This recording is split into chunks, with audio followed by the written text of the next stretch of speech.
Hello, friends, and welcome back to r/ProRevenge. Let's start our video with a story from the owner of a small car dealership.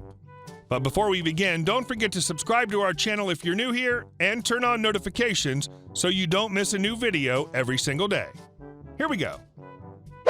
Car dealership deposits. I own a small car dealership, nothing fancy, dealerships in a pretty cheap area, and most of the deals I do structure the financing, and it's 90% subprime loans, aka bad credit. I get a customer who's interested in X car, I communicate with them, answer any questions they may have, supply a Carfax and a value sheet for the vehicle, then I schedule a time for them to come on out to test drive it. Sometimes they just prefer to get pre-approved online, or they prefer to come in person. Doesn't particularly matter to me, so they come in, drive the vehicle, and if they like it, they'll start the finance process. This can take an hour or more depending on how hairy the credit situation is. Includes me dissecting their credit and income to figure out which bank would like to work with them. I try very hard to get them into a car they like. If I can't, I try to suggest something similar they could be approved for. For this sake, let's say they got approved for something and they want it. This portion can be as simple as a 1-hour deal to several hours depending on how difficult the situation is and the customer's taste. Due to it being subprime, there's usually a list of things I'll need to finalize the loan.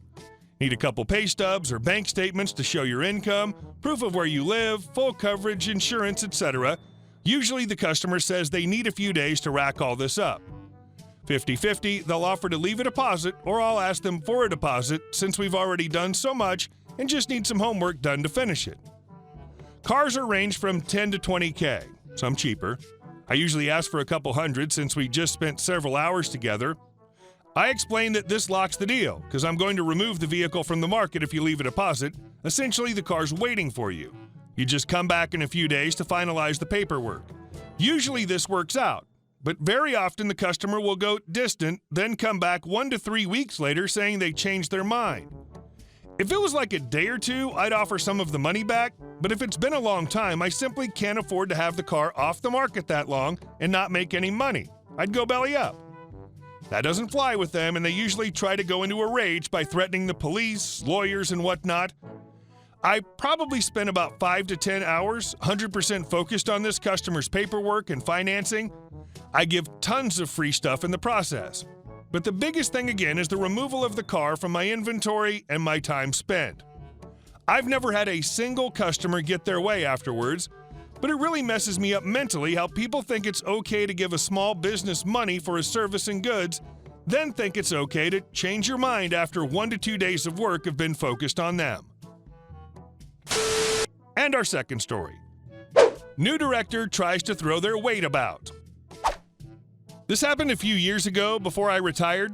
I was in IT tech support for a medium-sized company with about 500 employees and the full management structure with departments and board of directors. We had a new director start in the PR department. Let's call her Karen. It's company policy for directors to be issued with a laptop computer. We use quite a bit of bespoke software in our company, so we had done a lot of research into the best laptops to get. Not the cheapest by any means, so we had pre-purchased one and set it up for her with all the necessary stuff loaded on it, so it was all set to go. I was unfortunately the guy who took it up to her office on the first day. I took it into her office, all smiles and good morning, welcome to company name, here's your laptop. She took one look at it and said, I don't want that pile of crap, I only use other brand of laptop. I was somewhat taken aback, but not being a very confrontational person, I just said, okay, turned tail and made a hasty exit.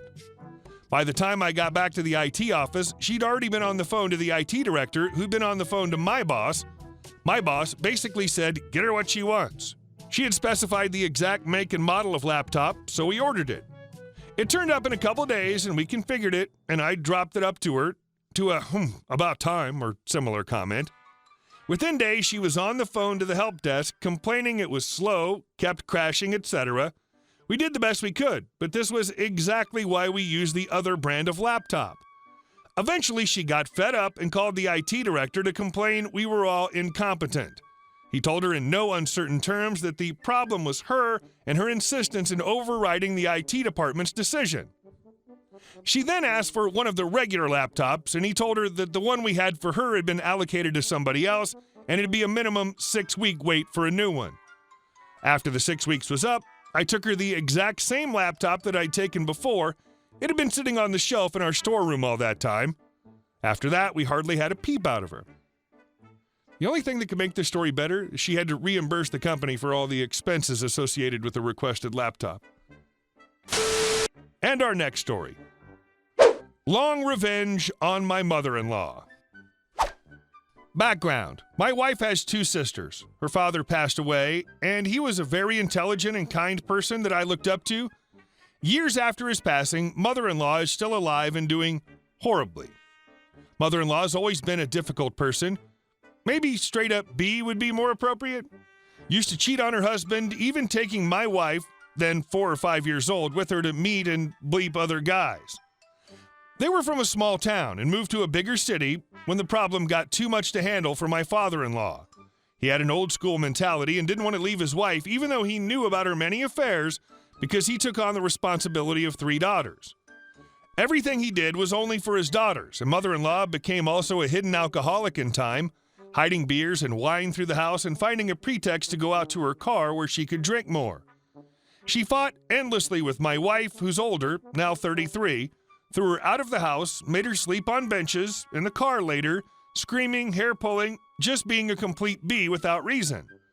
Example, my wife worked 2 jobs to cover her university expenses, and every night after getting back from school/work at 2 to 3 a.m., mother-in-law would come waltzing in at 7 a.m. in the room and open the curtains, waking her up and just start fighting. Mother-in-law never agreed to the university my wife went to, but nevertheless she bragged in her hometown as if she was the one paying and motivating my wife to study. I could go on with more examples. Driving completely drunk with a little sister, 6 to 7 years old back then, 2006-2007, in her car, reminding me and then girlfriend, now wife, that she gave us 10 euros to charge our phone credits as if the world depended on it. Needless to say, we paid every single cent plus interest back, even if she didn't ask for it. This is where we start.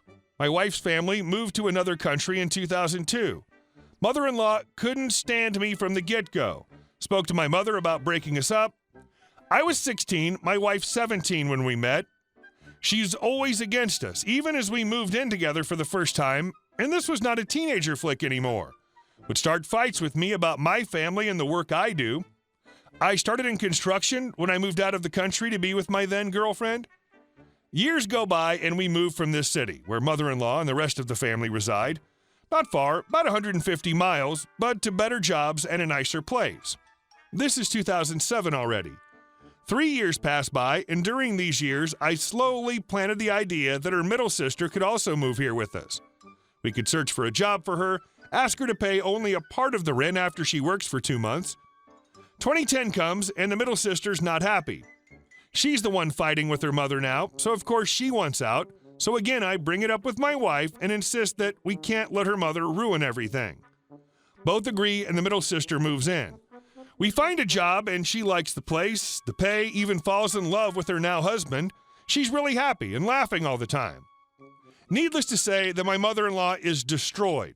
Now the only sister remaining is the little one, born when mother-in-law was 40. But she's too little for mother-in-law to start harassing and fighting with her, so she becomes remorseful, starts calling and saying that she loves her daughters, and now she'll die alone. She even stopped drinking for a short while, but old habits die very hard. In this case, it's still very much alive. End 2010. I find another job in another country. Yes, this is in Europe. So we move again, leaving the middle sister behind with her own place and new life. With all the love mother-in-law spreads around, the little sister does poorly in school, is name-called in her school, and genuinely unhappy. My wife starts doing homework with her via Skype until the situation is unbearable. So again, I just hint that we could take a bigger apartment and get the little sister here with us. She could learn another language, and we could help her achieve her potential.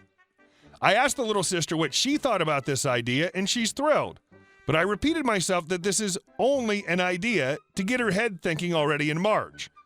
By July, when school is over, she wants to desperately come to us and live with us, and we follow through. September 2012, and she starts the school here. Difficult because of the language barrier, but she's tough and intelligent. All the sisters are like that. We start from scratch. Keep in mind she's 12 now, but can't tell quickly how much 6 plus 9 is without counting. We spend nights and days learning. I teach her the language and my wife math, geography, and so on. I was the only one working, and my wife pregnant with our first daughter. We pull through all of this, and mother-in-law is just lonely. Nobody wants her in their home. She comes visiting, but if they see that she drank beforehand, she's sent away. Again, she started to spread the "I love you" without hearing any reply, just silence or an "okay, mom." Now she doesn't have anybody. She even tried living with another guy, but as soon as the mask fell off and she recognized who and how she was, they ended. She's still spreading lies about him, thinking that we all lived in a cave without knowing how she really is. Sometimes she calls and cries that nobody calls her, not her daughters nor her older sister. I laugh about it. I'm happy. I worked so hard to get this result, and I can't wait for her to be sick and wither away. I can't put into words how alone she is and how miserable she feels. I know it'll remain like this until she dies. I'll make sure of it. My watch never ends. Hey guys, thank you all for watching the video. I'll see you in the next one.